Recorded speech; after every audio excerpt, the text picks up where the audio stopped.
to VoteProPot-Cast, the award-winning cannabis news podcast brought to you by VoteProPot.com. Here are your hosts, Phil Adams, Jay Britton, and Andrew McCreadys. U.S. pot busts are down, finally. Cannabis edibles maker Bhang settles a potency lawsuit. We're going to get into that. But first, Cannabis is definitely on the ballot this November. And Jay, that's this guy right over here, right over there, is going to give us the lowdown and the breakdown and the beatdown on what's happening in ballot initiatives across the fruited plain. Right. This is kind of I didn't know I was going first. You caught me off guard there. This is this is kind of my state update for the week. Pardon me. What I did is I went to NORML.org/elections. They've got it all laid out there. It's very useful. So folks listening and watching, you should definitely go check that out. Find out what's going on in your state. You should know. So let's start with great source of information. It is an excellent source for everything, but it really lays it out for the election. So here you go. We got a month from today. We're recording on Tuesday. A month from today is the election, fellas. So, folks, coming right up. So here we're going to look at adult use first. We've got Proposition 207 in the state of Arizona. If approved, a statutory measure would permit those 21 and older to possess up to an ounce. Mm-hmm. Revenues go from retail sales, from taxes, go to various public education and safety programs. Adult would be able to cultivate up to 6 plants for personal use in their private property.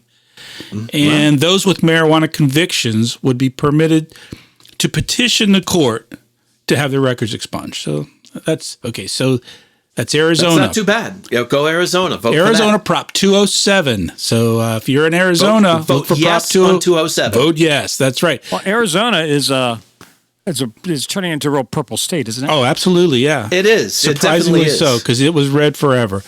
And as I go through the states, which really doesn't mean anything as far as cannabis initiative. I don't think. It doesn't. Well, look, Alabama or Oklahoma. No, it doesn't. It really doesn't. and in fact, what I'm going to do here is I'm going to go through the states. There's only a handful. And then I'm also going to give you the current polling. So for Arizona, the polling is pretty good. Monmouth University has it at 51% of registered voters said they would support the proposal, while 41 would oppose it. So it's a little closer than some other states.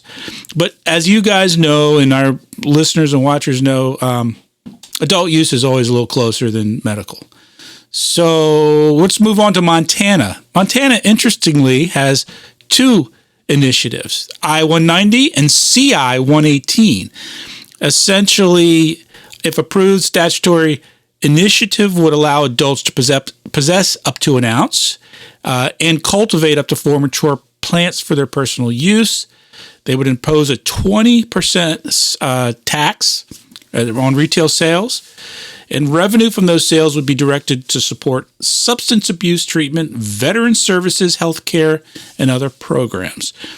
The interesting thing is, again, it's 21 and over. So the CI 118 in Montana is a second initiative. And from what I can understand, all it does is change the 21 to 18. Aha. So they're both on the same ballot. As I understand it, they're both on the ballot. One just is to yes or no, make it legal or not.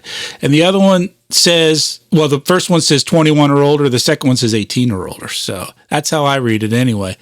What do you think? Should it be 18 or 21? I think if you can fight and die for your country. You can go to war. I never understood that with beer and wine. You can't buy beer and wine at 18. We certainly could when we were 18. We could, but they changed it, and maybe for good reason. I'm of mixed opinion on that, except I think it should probably track with alcoholic beverage law. Yeah, I think so too. It's not a bad idea. But I don't understand how a guy can carry a gun and go to war but he can't go out after and to have a beer with his buddies. Right. I think at 18, if you want to give an 18-year-old the rights of an adult, you have to treat him like that. And so when you tell them they can't drink until they're 21, what that does, and in the bar business, I saw this.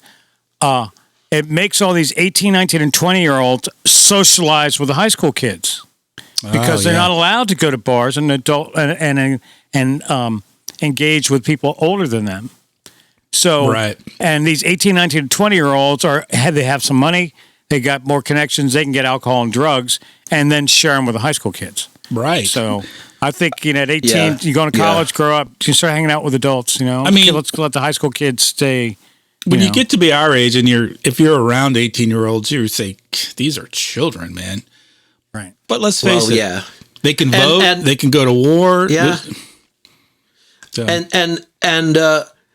The truth of the matter is that 18, 19-year-olds probably should not be smoking pot or drinking alcohol because their brains are not fully formed. Good point. But that's not the question. The question has nothing to do with whether the government thinks it's good for you or not, as we have railed on various occasions. That's right. The question is a question of what are the rights of these people. Well, in the old days, they used to have 3.2 beer. You had to be 20 at 18. Beer, you could drink the light alcoholic beer. Kind of sucked, but it was, The question should go to some medical professionals like Faye, What does she think about 18-year-olds, being able to buy and consume cannabis or, for that matter, beer and wine? So, anyway. Right. But I think just as a matter of public policy, it wouldn't hurt to track it along with whatever the alcoholic beverage rules are. I think I agree with that. 21 is a pretty reasonable age. All right, the next one is a big one, New Jersey. And this is public question number 1. We've been tracking New Jersey for how long, guys? A couple of years now. Since we started. And they've been going back and forth and back and forth. Oh, let me back up. As far as Montana goes, the polls are looking good, like 66%. So looks pretty positive. New Jersey. Well, cannabis industry in Montana would be good because the dental floss industry in Montana is not doing too well. Is that right? Yeah. I was going to be moving to Montana soon, but... Okay. So in New Jersey, big one, right? Big one. Adults 21 and over can use cannabis. The state commission created to oversee the state's medical cannabis program, which would also oversee new personal use cannabis market. Cannabis products would be subject to the state sales tax, blah, blah. You know the deal.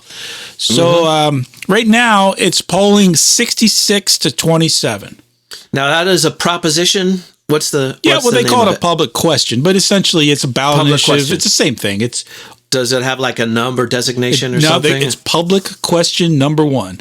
That's how Jersey does it. Public questions. So it's an initiative. As opposed to public enemy number 1. Right, exactly. It's public question number 1. So vote yes.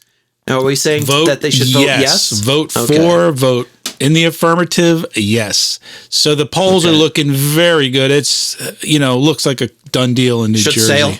Looks like it. So, and lastly, in terms of adult use, we have South Dakota, which we've talked about a lot here, right? Yay. Our favorite state. Well, what's interesting about South Dakota, and we've talked about this, is they've got 2 ballot initiatives. They call it amendments, I think. One for adult use and one for medical. Medical. Right. So, theoretically, one medical could not pass and recreational would? Right. Or both could. Or so you can use weed as long as you're not using it for medical purposes. That's right. So, but also you got to think that the South Dakota population is just a little bit bigger than DC. Yeah, very small. Right. So they have Constitutional Amendment A. If approved, the Constitutional Amendment would allow adults to purchase and possess up to an ounce and grow up to 3 plants for personal use. Right now, the polls are relatively tight for the adult use. It's about 60% pro. So that's pretty good. Oh, that's overwhelming. I mean, 60% in any election, I'll take. Yeah, right. Those are very good odds. Yeah, and so we'll see. We'll see what happens out there in South Dakota, whether they go for adult use or medical or both. All right, let's move on to medical use now. We've got Mississippi. Mississippi, guys. Can you believe Mississippi is passing? Ole Miss. Yeah, man. So it's Initiative 65. in alternative 65A. We discussed this in previous shows. I think one of them is essentially you can get it if you're dying, you know, and the other one is a little more lenient. So if approved, constitutional amendment establishes a state licensed system of dispensaries to provide cannabis products to qualifying patients. The measure places no limit on the number of dispensaries and mandates that local municipalities shall not impair the availability of and reasonable access to medical cannabis. So that's interesting. Yeah. We don't see that in many jurisdictions. Yeah, that's strong language. Yeah, I mean, essentially, you can't bow out. Is that because there's such a strong anti-cannabis lobby in that state? It might be, and because so many people are probably anti-cannabis in the state, so they've got this initiative. Then they're saying, "Hey, you know, you can't back out of this." In little local, and maybe because it's not a heavily populated state, so you could be in an area, and maybe you'd have to travel 4 hours to get your medicine. I don't know. So or it could be since they have the monopoly on legal, grown government cannabis for research, right? Isn't that where the illegal cannabis has been coming from the last 30 years? Yeah. Or that swag hemp. Swag. Members of the Mississippi State Legislature approved an alternate ballot measure in March that will appear alongside 65. In the November ballot. Activists view this less clear, more restrictive initiative as an effort by lawmakers to undermine the will of the people and confuse voters at the poll. Okay. Under this proposal, patients would be prohibited from smoking whole plant cannabis, and there's several other issues. So that's what we were just talking about. So yes on 65 and no on whatever the other 65A, I think. 65A. Let's see which is which. Go to the website and read through it. Go to NORML. That's really important if you live in Mississippi for sure. Yeah. So make sure you know which one is which and vote. NORML is saying vote for 65.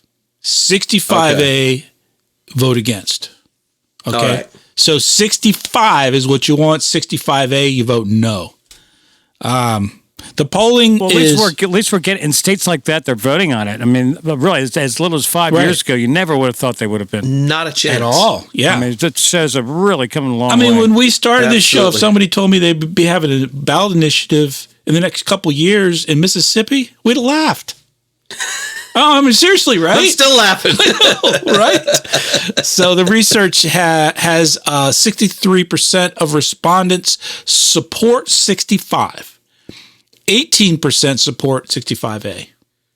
All right. So that's good news. And again, it's the confusion that some of these opponents are really hoping for. Right. That people vote yes on both or vote yes on the wrong one. Yeah, I guess if they can't beat you logically or with an argument, they try to steal legislatively. An age-old political trick. Yep. Yeah, exactly. I hate liars and cheaters, man. I hate liars and cheaters. Nebraska. We were so close in Nebraska. We talked about this a few weeks ago. Yeah. Nebraska got all the signatures they needed. They got certified to have it have the ballot initiative on. And guess what? The Supreme Court of Nebraska booted it. Put the kibosh on it. Members of the coalition Nebraskans for Medical Marijuana gathered on July 2nd, 2020 at the state capitol in Lincoln to turn over 182,000 signatures from registered voters in an effort to qualify a medical cannabis legislative measure for the 2020 ballot. The secretary officially certified the initiative for the November ballot on August 28th. The Lancaster County Sheriff filed a lawsuit in attempts to keep the initiative off the ballot. What a dick! See now can. Well, I mean, how can the sheriff? Did the sheriff do that personally? Anybody can file a lawsuit. But as a sheriff, that's not your job to get involved in. Well, in most states, it's against the law to get involved in politics. Sheriffs are often elected officials, and as an elected official, he probably felt that he had standing to do that, and legally, I guess he does. But my problem is not. But he's using taxpayers' money to do it. Politicians are always doing taxpayer money for everything they do. Yeah. He's a politician. Right. Most sheriffs are elected, so they are. You can't take the politics out of politics. My issue is not with the sheriff; it's with the Supreme Court stepping in, and a court of appeals is usually a majority of 2 people, striking down the will of 186,000 citizens. I have a problem with that. Yeah. Now, that's a little bit of judicial activism, and I don't care, who's doing it. It's not a. I don't think it's right. I'm not a very clever guy. Yeah, and I'm not that bright, and I'm not that good at following all the politics of all the states. But I say this: if you live in Nebraska, I would look in to see if this sheriff is up for re-election. And he needs to have his ass booted out. I don't know anything about Nebraska politics. I don't know what's going on out there. But that's right. You know what? If you're in Nebraska, you need to make some noise because this is bullshit. This is total bullshit. Yep. And finally, we have this South Dakota, the other measure that we spoke of earlier, the medical initiative. That's called Measure 26. If enacted, Initiative 26 would establish a medical marijuana program for patients diagnosed with serious health conditions. With a recommendation from their doctor, a patient would be able to register for the program. It would also establish a system of dispensaries overseen by the Department of Health and require laboratory testing to ensure product safety. So my guess is South Dakota, if they pass this medical Measure 26, it will take them about 37 years to get anything, on the books, any dispensaries open. What do you guys think?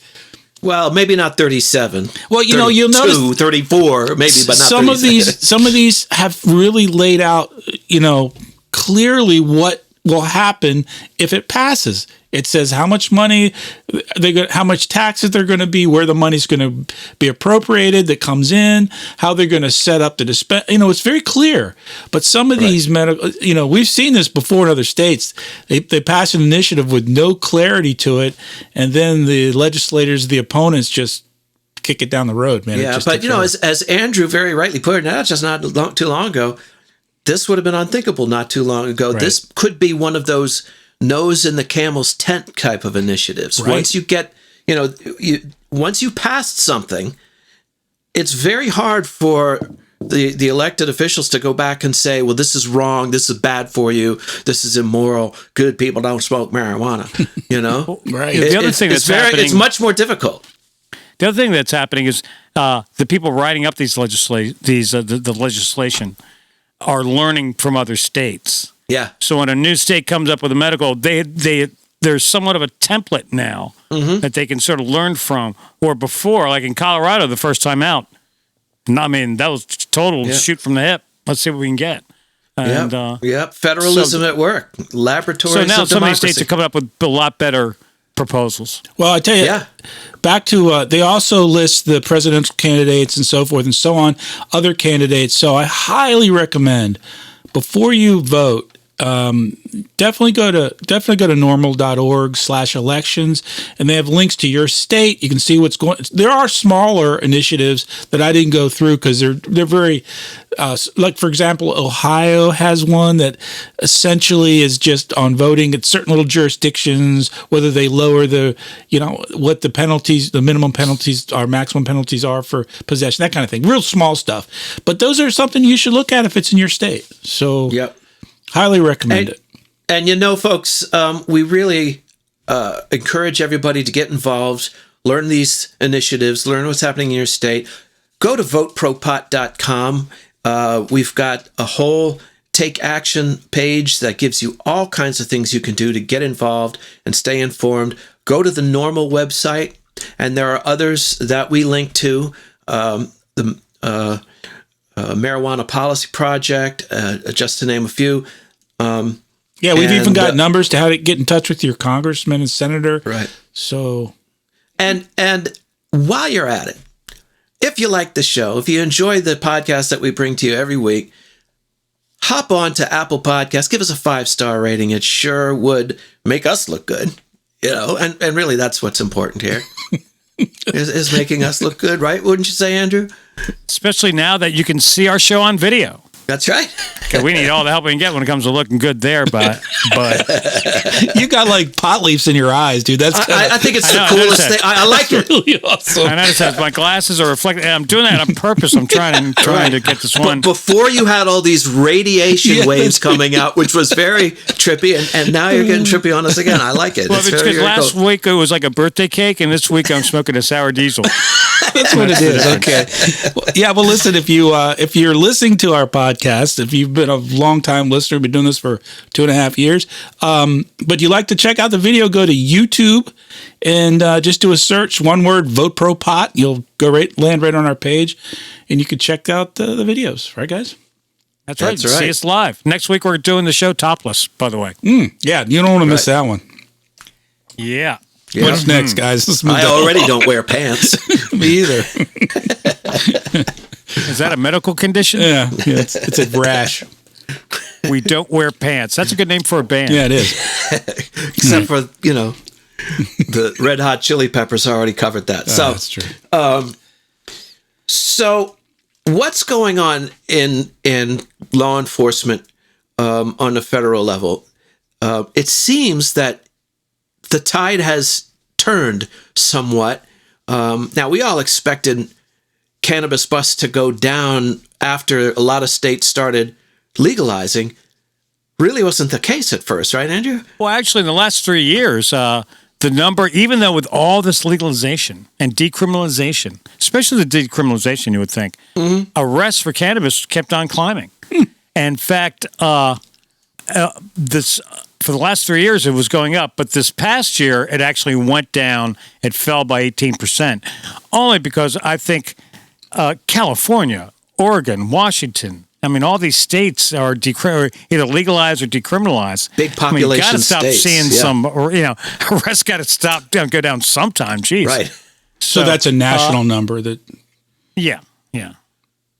So I think so. That's a positive thing. That's great. Well, it's about time. It only makes sense. Jeez. Well, for a while there, we were getting more and more states going legal, but the number of arrests was still rising, right?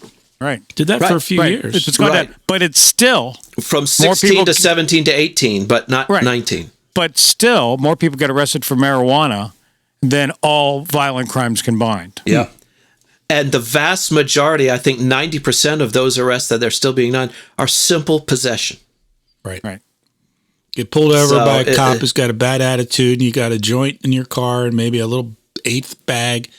And next thing you know, you're doing time. Yeah. And possibly losing your, student loans or not having the ability to get a job. Opportunities. Exactly. Right. So That's big. That's ridiculous. Ridiculous. Your marriage, your family, awful. All kinds of things. So. And it's still biased against people of color.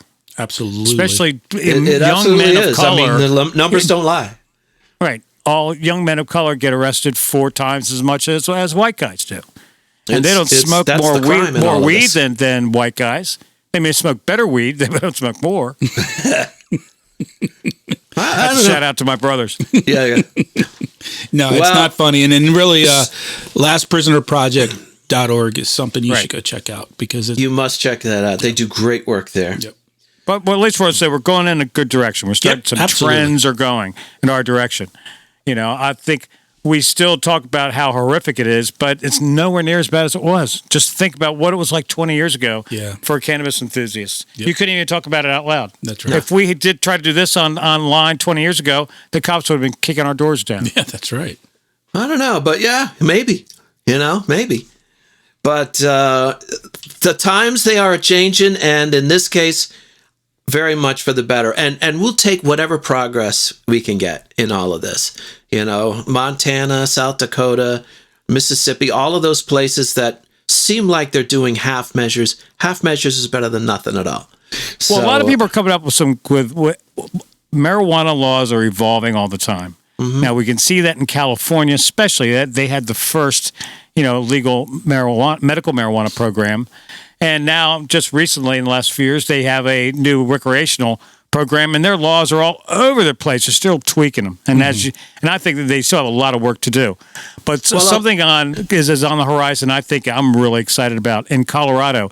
They're now passing some regulations that allow for low income entrepreneurs, people to come in with a little bit of startup money. Ooh. So they're getting like micro licenses for like micro growers that's awesome. or dispensaries or for a one, maybe like a delivery service or even maybe a dispensary. That just does my heart good to hear that. It really does. Leave it to Colorado. They're always the cost of entry has been so outrageously prohibitive, and now Colorado is taking steps. I love to hear that. And not only does it cost a lot of money to get into it, but you can't go out and get a bank loan to get into the business. Right. So the only way you're going to get into this business is cash. if you have the cash. That's right. And you own the property, or you get a landlord is going to give you a great lease. I think this is need to have a great lease to get a license. I think this is going to be a wave that we're going to see in the next few years, because as these states are, when they initiate these programs,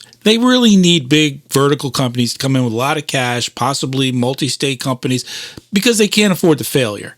But once that's settled in, and the revenue's coming in, the tax revenue's coming in, they can expand and say, all right, we're going to give out some smaller licenses for, like you said, Andrew, whether it's a craft company that's just going to make a little batches, or whether it's a delivery company, an artisanal grower, those kind of things, especially quality. Because one thing the big marijuana is dropping the ball on is quality. Yeah. I mean, they come out with good product. Don't get me wrong, but no one's blowing the doors off the place with some spectacular shit. It gets to be like beer brewers.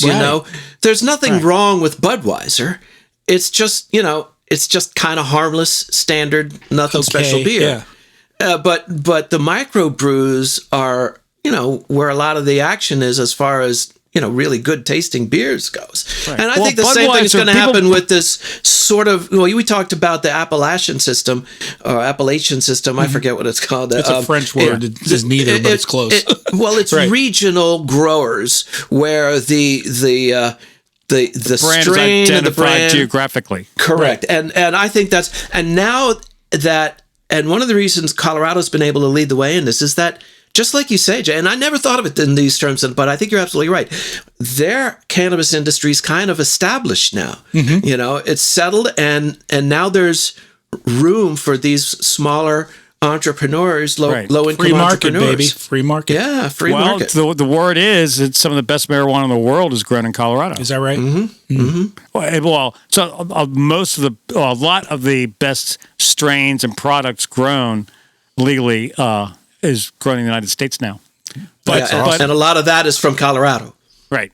Anyway, but that's all I got to say about that. What else? Well, another place where some of the rules are evolving is a little town we like to call Washington, D.C. Oh. Hey. Yeah. Now, what's Ground happening? Zero. What's the Washington team? Yeah. The Washington Cannabis Organization. D.C. Government is continuing to. Now we've had, or D.C. has had, has been decriminalized. You can grow it. But I still don't think you can sell it. You can't sell. It's legalized. You can grow it for your own use, but you can't sell. The only thing we could do was pass a ballot initiative that allowed you to grow it for yourself, because the United States Congress would not allow any tax dollars spent to set up a regulation system. Right. Well, as of the first of this month, DC's Alcoholic Beverage Regulation Administration, ABRA, is now responsible for overseeing the cannabis industry and the legal cannabis program. It was under the auspices of the U.S. Department of Health, but the budget now it's the DC Liquor Board. It's the DC Liquor Board, right? And this is a hugely beneficial development, because it's a step toward preparing for the eventual legalization of recreational, because it's putting the oversight in the right department, in the local department, and under the same department that oversees alcoholic beverages. So what this signals to me is that the DC government and the DC voters are looking to govern the use of cannabis the way they govern the use of alcohol. And that, to me, is a very positive development. Now, one of the aspects of that is that DC is expanding access to marijuana deliveries, as well as extending the registration expiration dates for your cannabis cards. So, and this is amid the coronavirus pandemic, that they're relaxing some of these rules, and that I think is a positive development as well. Absolutely, delivery, yeah. The question becomes for DC, because DC's not like a typical city. Its funding all comes from the capital, right, from the federal government. From the federal government. So that's always been the obstacle for DC. Has not being able to set up a program. It's getting Congress to fund it, to give them. I always the money. thought of it like DC doesn't. It's a city that doesn't have a governor. It has the United States Congress instead. Right. It has a mayor, but it doesn't have a governor. Its governor is the Congress. Right. Right. Yeah. Well, that's interesting. It's a step in the right direction. We'll see what happens in D.C. And it's funny because my hometown, as you see its neighbors, Maryland and now Virginia, moving towards legalization and having programs. Poor D.C. is still right. Yeah. Well, it's something though. But I'm just saying they're both going to pass D.C. if they can't get funding and get a program set up. Be interesting. So anyway, I think that is a positive step. Absolutely. And I look forward to seeing even more expansion and evolution in cannabis laws here in the nation's capital. Groovy. I was thinking about when I vote to write in Willie Nelson for president. Oh, I absolutely think you should. Who would it be? Willie Nelson and Snoop Dogg. Who would run with Willie? Would it be Snoop? It'd be his running mate, right? Yeah. Well, because Snoop's younger, so he'd be the vice VP. Yeah. Actually, I would rather have Snoop as president and Willie as VP. Thinking about it. Yeah, because Willie's sort of retired. Snoop's got the fresh ideas. Maybe Willie should be like Secretary of State. What about who else would be a good running mate for Snoop? Woody Harrelson, maybe. Maybe.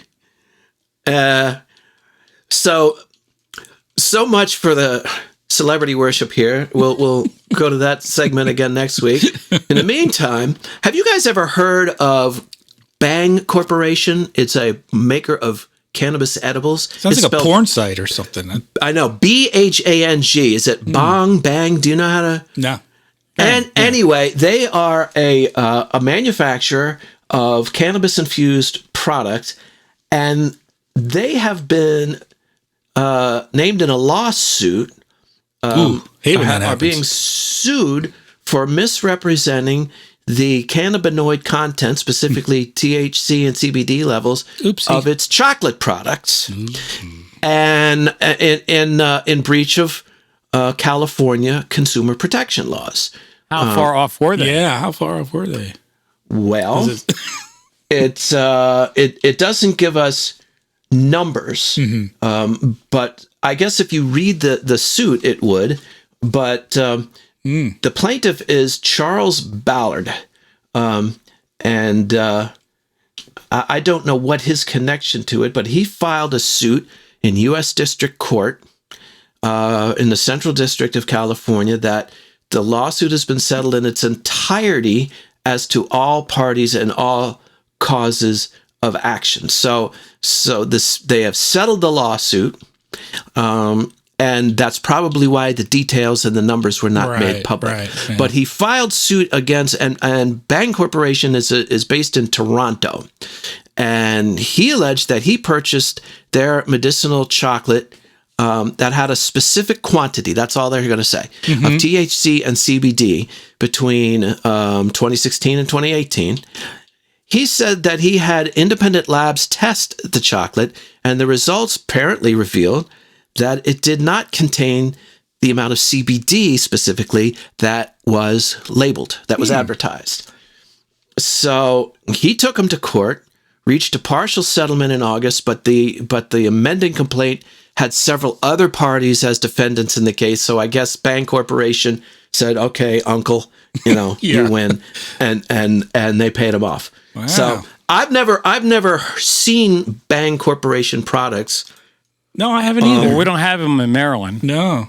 But think about it now. If it was like, 1% off, a fraction of a percentage off, that's one thing. But if they were claiming they're 30% and it was only 3%, I get that. But I would imagine that it's statistically off. It had to be significantly off, right? Because they're even allowed within the regulations. Most of them are allowed a little leeway, about a couple percent or whatever. This had to be significant, and it had to be. I would assume it's intentional as well. That's why I think a lot of cannabis products I see say this bottle of gummies is a total of 50 milligrams of THC. There's 10 of them in there, so it's like 5 milligrams, around 5 milligrams each. But if you, that's true. Any particular gummy may have a little more, might have a little less. But the total amount in the bottles is correct. Anyway, that's how when I make gummies. What this suggests to me is that the plaintiffs had them dead to right. Yeah, and so for them to, it was probably a large number. Or that it was going to cost them more for their attorneys than to. Now, do you think they did that on purpose or they're just incompetent? That's the question. Yeah, who knows? I don't know that. Sometimes, I don't know that it matters. Yeah, that's right. It doesn't really matter. How do you prove if they did it on purpose? They're not going to say it. They're not going to.